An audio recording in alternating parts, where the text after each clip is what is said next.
Hello everyone, welcome to Okul classes. Okul classes में आपका स्वागत है। पिछली क्लास में हमने इंडिया अफ्रीका रिलेशनशिप पार्ट 1 देखा था, जिसमें हमने देखा था कि जो हमारे इंडिया और अफ्रीका के बीच में मल्टी फेसेट रिलेशनशिप है उसमें विविध पहलुओं पर चर्चा की थी, जैसे कि आर्थिक और राजनीतिक और जो सांस्कृतिक संबंध है, किस प्रकार से दोनों एक दूसरे से जुड़े हुए हैं, इन सब बातों पर चर्चा किया था। और स्ट्रेटेजिक महत्व भी देखा था अफ्रीका का इंडिया के लिए, चाइना के साथ कंपटीशन भी देखा था। आज की इस क्लास में भी हम इंडिया अफ्रीका रिलेशंस पर ही डिस्कस करने वाले हैं, और इसमें हम कुछ दो टॉपिक्स मुख्यतः डिस्कस करेंगे। एक इंडियन डायस्पोरा और दूसरा साउथ अफ्रीका के साथ भारत का संबंध। तो चलिए शुरू करते हैं। आप यहाँ मैप में देख सकते हो, ये अफ्रीका की लोकेशन, ठीक है। और ये मेडागास्कर है और ये इंडिया है। Africa is a continent and India is a country, ठीक है। तो चलिए शुरू करते हैं। कुछ नंबर्स की बात करते हैं सबसे पहले। India Africa in numbers. India and Africa have a combined population of 2.3 billion people, and Indian diaspora in Africa consists of nearly 3 billion people. 3 million people, sorry, 3 million people यहाँ पे हैं, and there is a 50,000 strong ethnic African diaspora in India also. मतलब 3 million तो India के लोग हैं Africa में, और 50,000 तक जो है अफ्रीकन लोग इंडिया में। एंड जो Bantu peoples of the South East Asia से आते हैं। एथनिक ग्रुप्स में बांतू जो है, बांतू एक एथनिक ग्रुप है अफ्रीका का, बांतू, वहां से ये आते हैं। और Indo Africa bilateral trade is estimated to be around $70 billion. ये दोनों के बीच में व्यापार है। And the trade had increase 20 times in the last 50 years. 15 year में 20 गुना ट्रेड बढ़ा है। Nearly 4,500 Indian soldiers are the ground in the Africa under the various UN peace keeping mission, ठीक है। इन यूएन पीस कीपिंग मिशन के साथ तहत करीब 4,500 इंडियन सोल्जर्स वहां पे हैं। A fully formed Indian female police unit is also in Liberia, जिस पे हमने बात किया था, ठीक है। And this is the first kind of police unit, sorry, in abroad. And India offers 900 scholarship to African. 900 तरीके के स्कॉलरशिप जो है इंडिया देता है अफ्रीकन स्टूडेंट्स को। India owned operated companies are two second largest employers in Nigeria. Nigeria में जो रोजगार का स्थिति है उसमें इंडिया की जो कंपनियां हैं वो दूसरे नंबर पे आती हैं रोजगार देने में। ये सब फैक्ट्स का यूज आप अपने आंसर्स में कर सकते हो, आंसर्स लिखने में, जिससे क्या होगा कि वो एग्जामिनर को लगेगा कि आपको जो है फैक्ट्स मालूम है। आप अपने कॉन्सेप्ट को फैक्ट्स से पुष्ट कर, जो आप लॉजिक दोगे, आर्गुमेंट्स दोगे, उसको फैक्ट्स से उसकी पुष्टि होती है, यानी उसको सपोर्ट करोगे आप। 3% of the south African population consists of the people of Indian origin. 3%. And India is currently spending $7.5 billion on infrastructure projects in over 40 countries. 40 से अधिक देशों में $7.5 बिलियन तक का प्रोजेक्ट इंडिया जो है वहां पे लॉन्च किया हुआ है। ये सारे फैक्ट्स जो है आप आंसर्स में यूज कर सकते हैं लिखने के लिए। हम जो है ये सारा सिलेबस ख़त्म करने के बाद 1-2 क्लासेस जो है क्वेश्चन आंसर्स डिस्कस करने के लिए लेंगे, जिसमें मैं आप लोगों को अप्रोचेस बताऊंगा कि किस तरीके से आप जो है किन किन अप्रोचेस का प्रयोग कर सकते हो। और दूसरा, उसमें जो है प्रीवियस ईयर्स के क्वेश्चंस भी हम डिस्कस करेंगे, ठीक है। इंडियन डायस्पोरा की बात करते हैं। डायस्पोरा का मतलब वही है कि जो बाहर जाकर के लोग रहते हैं इंडियन ओरिजिन के और वहाँ पे बस जाते हैं, ठीक है। तो इस तरीके का एक डायस्पोरा अफ्रीका में भी है इंडिया का। और ये डायस्पोरा है ना, वो राउंड मतलब जब औपनिवेशिक काल से ही वहाँ पे है, और माइग्रेट करके गए हुए हैं। 2 तरीके से वहाँ पे माइग्रेटेड हुआ, एक बाय द फोर्स हुआ था और बाय द चॉइस भी हुआ था। फर्दर हमने इस पर बात किया था। और लार्ज स्केल माइग्रेशन जो है पोस्ट इंडिपेंडेंस के बाद भी हुआ। और आज जो अफ्रीका है वहाँ पे जो आज हमारी इंडियन कम्युनिटी है वो अफ्रीका में around 12.37% of the total strength of the Indian diaspora वहाँ पे है। और वे 46 देशों में रहते हैं अफ्रीका के। और सभी प्रकार के लिंग्विस्टिक कल्चर यानी भाषाई, सांस्कृतिक और भौगोलिक रीजन्स में वो पाए जाते हैं इंडियन डायस्पोरा। ठीक है, तो ये आप एक फिगर याद रखना, 12.37% ऑफ द टोटल स्ट्रेंथ। जो इंडियन डायस्पोरा का टोटल स्ट्रेंथ है उसका 12.37% अफ्रीका में रहते हैं वेरियस कंट्रीज में, यानी अराउंड 46 कंट्रीज में। और ये लोग जब गए थे तो इनके पास काफ़ी लिमिटेड रिसोर्सेज थे और काफ़ी कम जगहें होती थी, ठीक है, जहाँ पे ये और उसके साथ ही जो वहाँ का भूगोल होता था, जो वहाँ का फिजियोग्राफी होता था, क्लाइमेट्स होता था, वो भी काफ़ी टफ होता था इन लोगों के लिए वहाँ पे गए थे। और इन सब के बावजूद भी उन्होंने अपनी हिम्मत, अपने करेज के साथ वहाँ पे अपना अस्तित्व बचाए रखा। एंड इस तरीके से उन्होंने अपने ग्राउंड को मजबूत किया वहाँ पे। And the influence of Indian community in their country of the adaptation various form varies from one country to another, which is largely dependent on the size of the population। जो influence है ना वो अलग अलग countries में अलग अलग तरीके से पड़ता है। कुछ देशों में ज़्यादा होता है, कुछ देशों में ये उनके जो साइज है, मतलब उनकी संख्या है, उस पर डिपेंड करता है। मॉरिशस की अगर बात करें तो मॉरिशस के केस में जो है वे इतने डोमिनेटिंग हैं कि वो वहाँ पे पॉलिटिकल और सोशियल कल्चरल डोमेन को भी डोमिनेट करते हैं। यानी कि राजनीति में आपने सुना होगा कि बहुत सारे भारतीय मूल के लोग राजनीति में भी हैं, प्रधानमंत्री, राष्ट्रपति तक बने हुए हैं, ठीक है, वहाँ के लोग, वहाँ के जो मॉरिशस में। और वे एक तरीके से साउथ अफ्रीका में भी हैं, इम्पोर्टेंट पिलर बन करके पॉलिटिकल स्पेस में साउथ अफ्रीका के। और साथ ही सोशो इकोनॉमिक, सोशियो कल्चरल में ऑफ द रीयूनियन आइसलैंड में भी इनका काफ़ी रोल है। रीयूनियन आइसलैंड भी है वहाँ पे, उसमें भी सोशियो कल्चरल लाइफ में इनका काफ़ी इन्फ्लुएंस है। तो इस तरीके से काफ़ी डाइवर्सिफाई रोल है इंडियन डायस्पोरा का अफ्रीका में। On the other hand, Indians have made significant contribution in the countries of Africa through their numerical strength is marginal और मिनिमल। उन्होंने वहाँ के देशों को मतलब एक तरीके से ग्रो करने में भी काफ़ी हेल्प करी है। तो ये इंडियन डायस्पोरा का हम एक ओवरव्यू ले रहे थे। कुछ बातें और हम करते हैं इंडियन डायस्पोरा के भारत में, बारे में। अगर हम बात करें इंडिया और अफ्रीका के बीच में जो सांस्कृतिक संबंध है उसकी, तो ये बहुत पुराना है। आई मीन टू से कि ये करीब 3000 साल पुराना है, ठीक है। 7वीं शताब्दी ईसा पूर्व में जो जब हम द्रविड़ और बेबीलोन जो सभ्यताएं थी, लाइक साउथ बेबीलोन सभ्यताएं, तो व्यापार होता था ना, तो इन व्यापारों से नाविक जो जाते थे दक्षिणी अरब और उसमें व्यापार करने के लिए, तो वे जो ये हॉर्न ऑफ अफ्रीका वाला पोजीशन है जहाँ पे ये सोमालिया कंट्री है, ठीक है, तो यहाँ से होते हुए भी जाते थे। इसको इसको सोमाली पेनिनसुला भी बोला जाता था, सोमाली पेनिनसुला, ठीक है। और इसके बाद जो भारतीय तटीय समुदायों जो होते थे वे पूर्व औपनिवेशिक काल में पूर्वी अफ्रीका, पूर्वी एशिया, मध्य एशिया के साथ जो है काफ़ी बेनिफिशियल रिलेशनशिप डेवलप किया था उन्होंने। और व्यापार भी काफ़ी, जो मैं व्यापार से रिलेटेड जो माइग्रेशन था वो काफ़ी ज़्यादा होता था। और आपने नाम सुना होगा एक गिरमिटिया मजदूरों के बारे में, उसके बारे में भी हम यहाँ पे थोड़ी सी चर्चा कर लेते हैं। ये गिरमिटिया लेबर्स, ठीक है।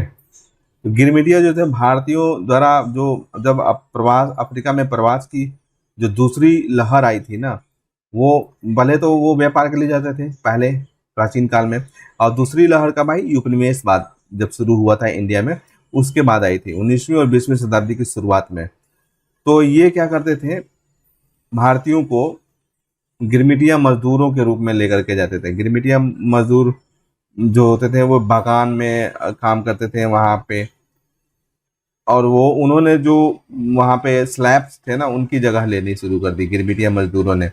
जो पहली व्यापार की जो वेब थी, उसमें जो पहली व्यापार वाली वेब थी, और इसमें यह अंतर यह था कि औपनिवेशिक शासन के दौरान जो प्रवास को किया गया था इनको, ये स्वैच्छिक नहीं था। और जब उस समय करते थे प्राचीन काल में, तो वे स्वैच्छिक था, और ये स्वैच्छिक नहीं था।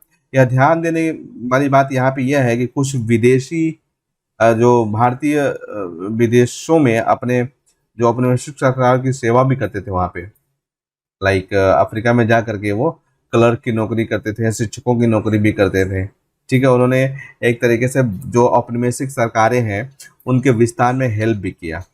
अब 1829 से 1924 की जो अवधि थी ना, टाइम पीरियड, उसके दौरान यह अनुमान लगाया जाता है कि लगभग 7,69,487, 7,69,400, सॉरी 27, ठीक है, 427 भारतीय मॉरिशस, दक्षिणी अफ्रीका, सेशल्स और पूर्वी अफ्रीका क्षेत्र में चले गए थे, यानी कि 1829 से 1900 सालों के बीच में।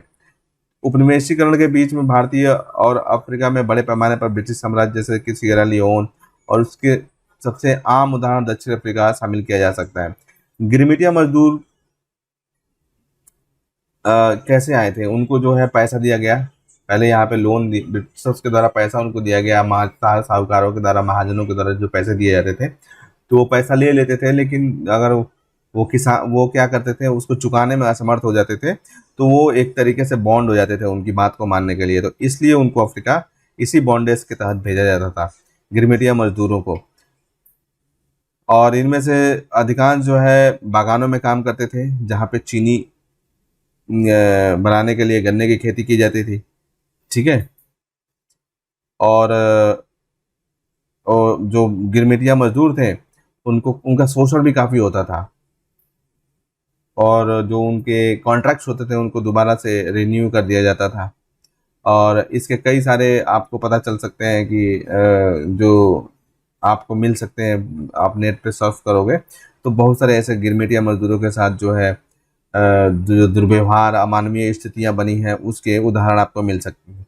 राष्ट्रवाद के जब उदय हुआ था भारत में, तो तब जो है उसके बाद गिरमिटिया मजदूरों को यह एहसास होने लगा था कि अब ये हमारे साथ गलत हो रहा है, और वो उनके अंदर जो है एकजुट होने की भावना प्रकट हुई थी। और ब्रिटिश साम्राज्य के खिलाफ लड़ाई में भी उन्होंने अब बल मतलब देने सॉरी ब्रिटिश साम्राज्य के खिलाफ लड़ाई को भी उन्होंने समझा कि हाँ, हमारी लड़ाई उसी से है। ठीक है, तो भारत में जो हमारी राष्ट्रीय कांग्रेस थी, तो उसमें जो हमारे महादेव गोविंद रानडे थे, कई भारतीयों का यह मानना था कि भारत के भीतर जो आबादी बढ़ रही है, उसके समाधान के रूप में जो ये लोग जाते हैं प्रवास करके, उन उससे काफ़ी लाभ होता है। लेकिन भारतीय जो प्रवास होते थे वो एक तरीके से बॉन्डेज वाले, बंधुआ मजदूर वाले हो जाते थे, और इसको वो समझने लगे थे अब इस बात को। जिन लोगों ने तर्क दिया था कि क्षेत्रीय विस्तार सुनिश्चित किया और भारत में गरीबों के लिए अवसर प्रदान किया, उनको ये बात समझ में आने लगी कि अफ्रीका में जो हमारे लोग जा रहे हैं वो उनका शोषण हो रहा है। तो इस तरीके से जो है वो गिरमिटिया मजदूर के रूप में अब विदेशी औपनिवेशिक शासन काल में वो यहाँ से गए थे। और उसके बाद से क्या हुआ, जब स्वतंत्रता प्राप्त हुई, तो जो ये लोग थे ना, इनको बड़ी संख्या में लिबरेट किया गया था, और लेकिन वो वहीं पे रह गए, और वहीं पे रह गए, और फिर जो है उन्होंने वहीं पे अपना जो है कुछ घर और बसाया, वहाँ पे फैमिलीज उनकी बनी, और इस तरीके से वो भारतीय जो लोग, मूल के लोग हैं, वहाँ पे उनका एक बेस तैयार हुआ।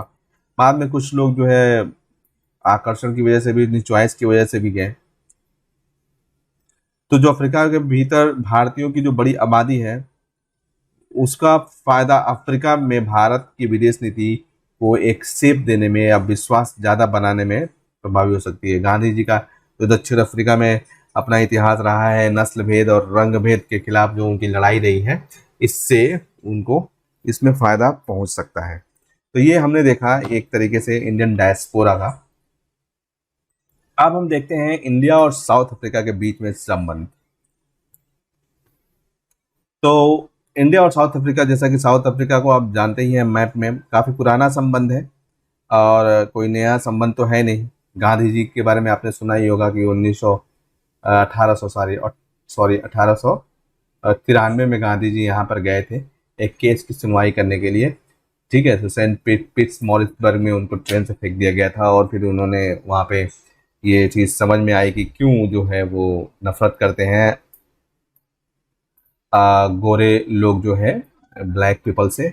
और फिर उन्होंने यहाँ पे नस्ल भेद के खिलाफ और जो अंग्रेजी शासन था, जो उसका शोषण था, उसके खिलाफ एक तरीके से आंदोलन छोड़ दिया। नटाल में अपना केंद्र बनाया था।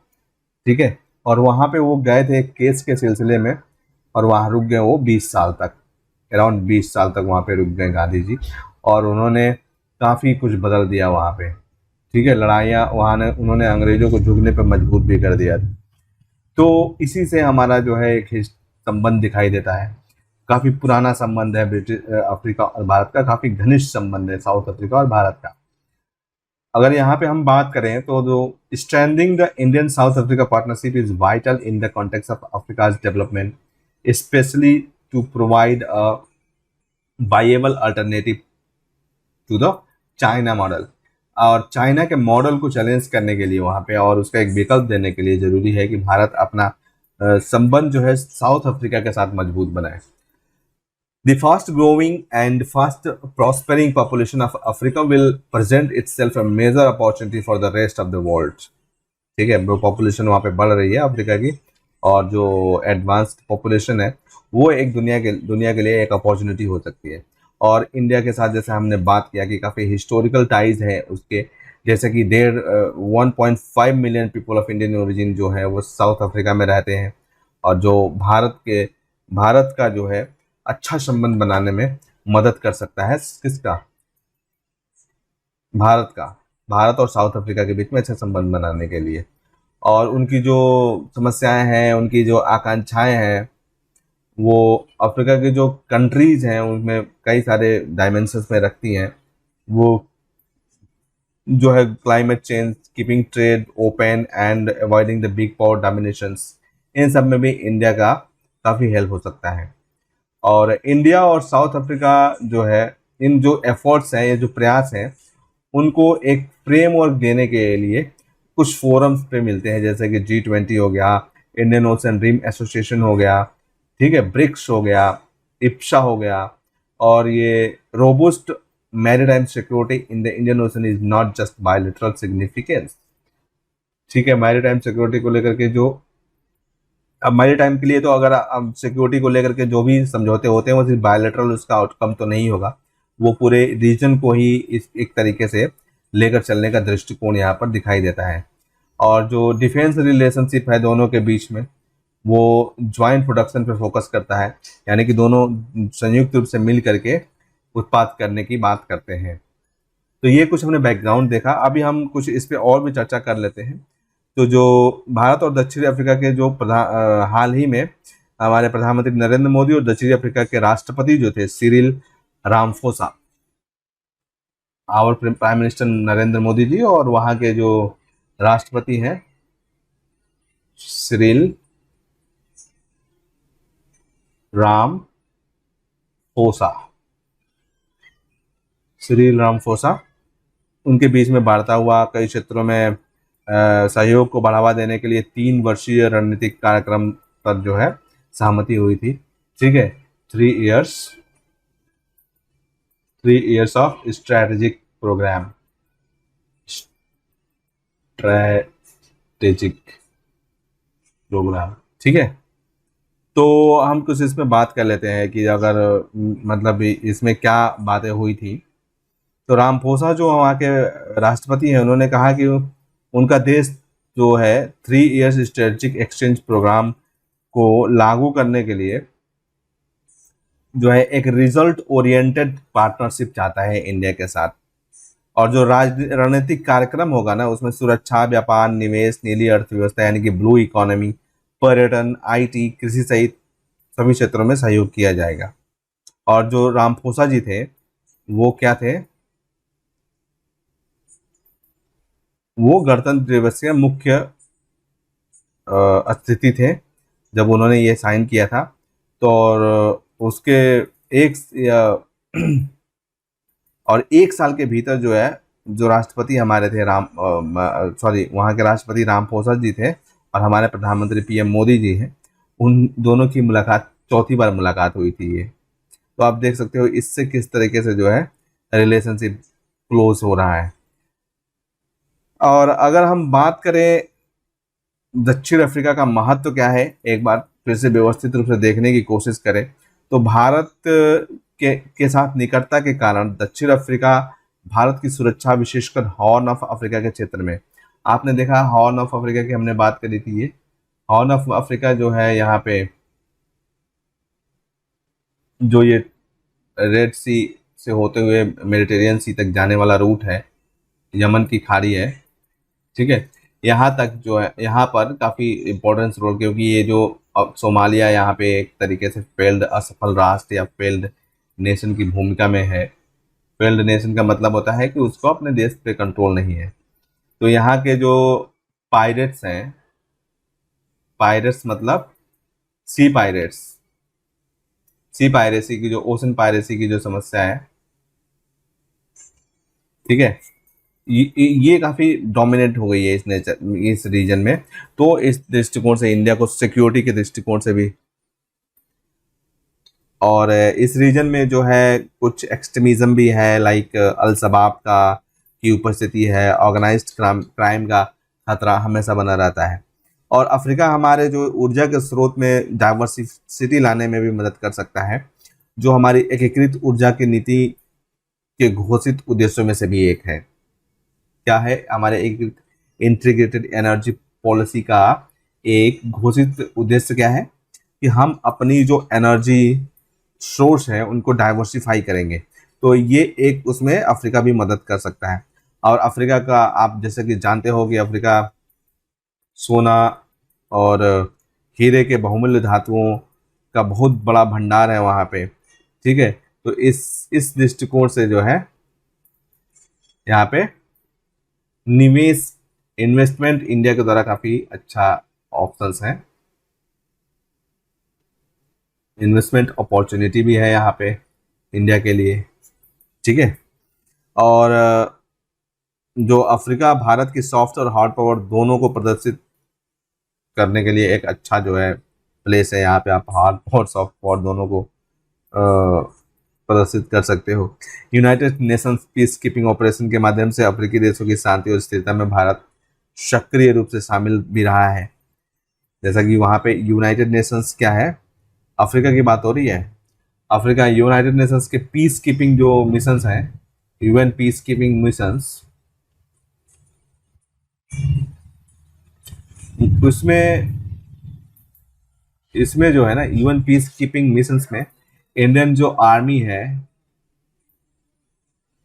इंडियन आर्मी ये अपना दिखा सकती है, यहाँ पे इंडियन आर्मी अपना प्रभाव दिखा सकती है और प्रदर्शन कर सकती है। तो यही बात यहाँ पे की जा रही है कि हमको यहाँ इससे जो है एक तो हार्ड पावर हम अपना डिप्लोमेसी यहाँ पे शो कर सकते हैं, और फिर जो हमारी हेल्प है, हमारे जो वहाँ के लोगों को हेल्प करने का दृष्टिकोण है, उससे हमारी सॉफ्ट पावर छवि भी उभर करके सामने आती है। अगर हम बात करें अफ्रीका, दक्षिण अफ्रीका और भारत के व्यापारिक संबंधों के बारे में, तो इस पर भी एक चर्चा नज़र डाल लेना जरूरी है।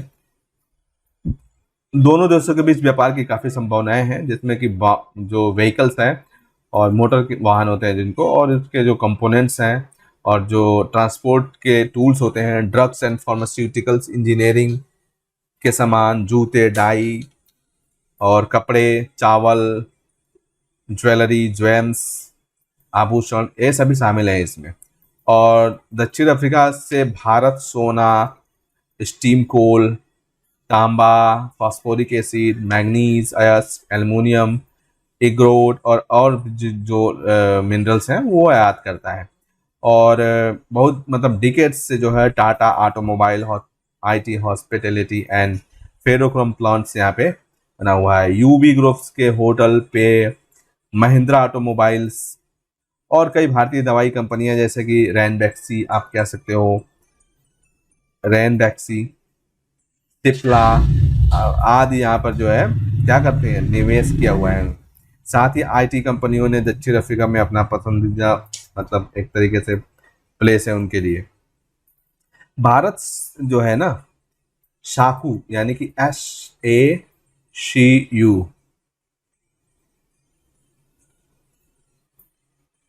भारत और शाकू, ठीक है,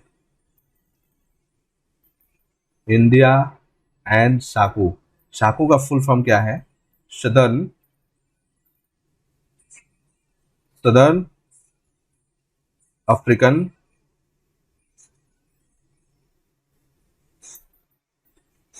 कस्टम यूनियन।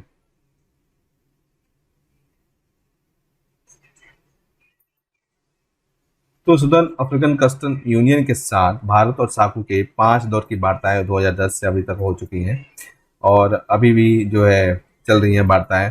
तो ये एक तरीके से कस्टम यूनियन क्या होता है? कस्टम यूनियन जैसे कि आप जानते हो, कस्टम यूनियन क्या होता है? कस्टम यूनियन का मतलब होता है कि जो टैरिफ और व्यापार जो होता है ना, एक अगर मान लो यहाँ पे कई सारे कंट्रीज के समूह हैं, जैसे यूरोपीय यूनियन मान लो एक कस्टम यूनियन के दौर में पहुंचा था वो, जब तो यूरोपीय यूनियन है तो ये जो ये शुल्क अलग अलग नहीं लगेंगे, जो टैरिफ लगेंगे, व्यापार शुल्क जो लगेगा, कस्टम जो शुल्क लगेगा वो अलग अलग नहीं लगेंगे, जबकि एक ही लगेंगे। किसी भी आप देश से व्यापार करो तो एक ही टाइप का कस्टम ड्यूटी आपको देना पड़ेगा, अलग अलग कस्टम ड्यूटीज नहीं देनी पड़ेंगी। तो ये कस्टम यूनियन होता है, ये पॉलिटिकल यूनिफिकेशन से पहले का एक स्टेज होता है, ठीक है। और ये अफ्रीकन यूनियन वहाँ पे पहुंचा तभी तो यहाँ पे आया, और ये इसी तरीके से साउथर्न अफ्रीकन जो कस्टम यूनियन है वहाँ पे भी कस्टम यूनियन बन चुका है, तो उसके साथ भारत की बातचीत चल रही है। भारत वर्षों से जो है ACS से, जो मुंबई हवाई अड्डे का और जो सैब मिलर पेय पदार्थ है, and Sanlam and Old Mutual बी जो ये लाइफ इंश्योरेंस है, आयलटेक जो सेट टॉप बॉक्स है, and Adcock Ingram pharmaceuticals, Rand Merchant के, इन सबके जो है लीडरशिप में दक्षिण अफ्रीका में अपने निवेश को बढ़ा रहा है। और State Bank of India, Bank of Baroda, Bank of India, Exim and ICICI Bank, ये भारतीय जो वाणिज्यिक बैंकों की उपस्थिति है वहाँ पे काफ़ी ज़्यादा हो रही है। तो इस तरीके से जो है अफ्रीका के साथ भारत के संबंध अपने मतलब एक नेक्स्ट लेवल पे हैं। और अगर हम बात करें वे फॉरवर्ड की, तो यहाँ अफ्रीका को यूरोप और संयुक्त राज्य अमेरिका के बढ़ते जो है प्रोटेक्शनिज्म पर ध्यान देना चाहिए, जो उनका प्रोटेक्शनिज्म यहाँ पे बढ़ रहा है, ठीक है। प्रोटेक्शनिज्म का मतलब होता है कि संरक्षणवाद, संरक्षणवाद का मतलब होता है कि अब वो अपनी इकोनॉमी को एक तरीके से बंद कर लेंगे और बाहर के लोगों को जो है ना तो अपने बॉर्डर्स को क्लोज करने लगेंगे। अमेरिका जैसे अमेरिकियों के लिए इस तरीके की जो बातें डोनाल्ड ट्रंप करते हुए आए थे पिछली बार, ठीक है। तो ये रोजगार अमेरिकों के लिए संरक्षित कर दिए जाएंगे और जो इंडस्ट्रीज हैं वो सब इसी दृष्टिकोण से बा उनमें प्रोटेक्शनिज्म की बात। तो प्रोटेक्शनिज्म से बचाने के लिए अफ्रीका को जो है उस पर विचार करना चाहिए भारत के साथ मिलकर के दक्षिण अफ्रीका को। और रक्षा के क्षेत्र में जो मेक इन इंडिया इनिशिएटिव्स है उस से काफ़ी उम्मीद की जा रही है, क्योंकि जो अफगानिस्तान को रक्षा जो उपकरण है हम देते थे, ठीक है। और साथ ही दोनों जो इंडियन ओशन रीजन है उसमें भी दोनों मिल करके एक जो है सिक्योरिटी प्रोवाइडर हो सकते हैं, नेट सिक्योरिटी प्रोवाइडर की संकल्पना जो इंडिया के लिए हम बात करते आ रहे थे वैसा ही कुछ हो सकता है। और हमको जो है अपने प्रवासी जो हमारे हैं उन पर जो उनके जो ऐतिहासिक आउटरीच से परे भी देखना चाहिए और भविष्य के दृष्टिकोण पर भी ध्यान केंद्रित करना चाहिए। यानी कि अब हमको फ्यूचर का देखना चाहिए, डियास्पोरा का, हिस्ट्री को ही लेकर के अब नहीं चलना चाहिए। और जो हमारा फ्यूचरिस्टिक दृष्टिकोण होगा उसको हम चाइनीज लेंस से ना देखें तो ज़्यादा बढ़िया है, हम अपने लेंस से देखें। तो ये कुछ जो है वे फॉरवर्ड्स थे और अफ्रीका के साथ संबंधों को लेकर के। तो आज की क्लास को हम यहीं पे रोकते हैं, फिर नेक्स्ट क्लास में हम देखेंगे इंडिया एंड यूरोप के रिलेशनशिप को। तो आज के लिए बस इतना ही। अगला टॉपिक है हमारा इंडिया एंड यूरोप, जो कि आपके एग्जाम के लिए काफ़ी महत्वपूर्ण होने का। तो अगर आपने अभी तक हमारे चैनल को सब्सक्राइब नहीं किया है तो जल्दी से कर लीजिए और साथ ही बेल आइकन को प्रेस कर लीजिए ताकि आपको हमारे आगे आने वाले वीडियोज़ के नोटिफिकेशन समय समय पर मिलते रहे। अगर आपको इस टॉपिक में समझाया गया किसी भी कॉन्सेप्ट को लेकर कोई भी क्वेरी है तो आप नीचे कमेंट सेक्शन में लिख सकते हैं। मैं खुद पर्सनली उसका रिप्लाई 24 घंटे के भीतर करूँगा। आप हमें सुझाव भी दे सकते हैं ताकि अगर ज़रूरत पड़े तो हम उसमें सुधार कर सकते हैं। आप हमसे हमारी ओकुल वेबसाइट, हमारे Facebook page, Twitter page, Telegram channel या फिर ईमेल के माध्यम से भी जुड़ सकते हैं। ये सभी लिंक्स नीचे डिस्क्रिप्शन में दिए गए हैं।